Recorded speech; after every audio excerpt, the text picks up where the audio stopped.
Germany has downgraded the UK from its highest level of virus variant area to the second highest high-incidence area.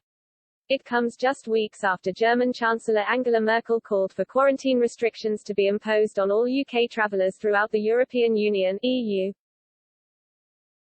However, following her meeting with Prime Minister Boris Johnson at Chequers, Ms. Merkel appeared to back down on her former statement.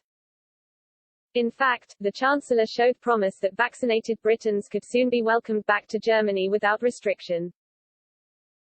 Speaking at a press conference alongside the Prime Minister at Chequers, Ms. Merkel said, "We are continuously reviewing our travel restrictions. In the foreseeable future, those who have received double jabs will be able to travel again without having to go into quarantine."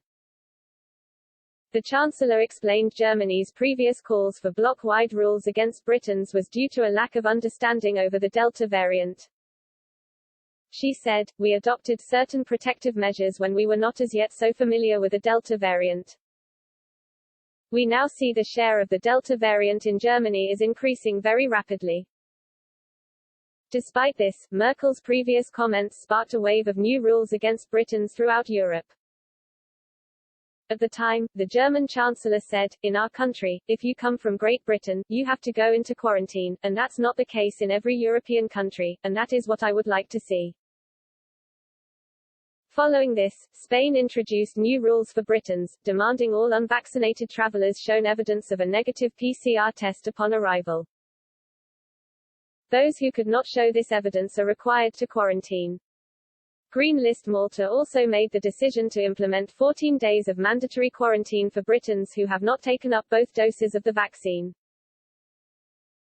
Similarly, Portugal and its archipelago Madeira imposed 14-day isolation for British tourists who could not prove they were fully vaccinated. However, Merkel's comments may suggest a bloc-wide approach to allowing vaccinated Britons to travel without quarantine could be on the cards. Already, the EU's COVID Green Pass for travel is up and running across the bloc, allowing vaccinated citizens to holiday freely. The NHS app is also expected to be streamlined with the EU Pass in the coming months. Last week, many travellers found themselves at a loose end when Malta announced it would not accept the NHS app as evidence of vaccination. Instead, tourists were expected to carry a paper version of the NHS COVID Pass letter which had to be requested at least a week ahead of departure. Luckily, Transport Secretary Grant Shapps confirmed the decision had been reversed, with the app now being accepted. In a tweet, he said, "Pleased to say that #Malta now recognize our NHS COVID app, or NHS letter, to allow our fully vaccinated UK citizens access to their beautiful islands without the need to isolate."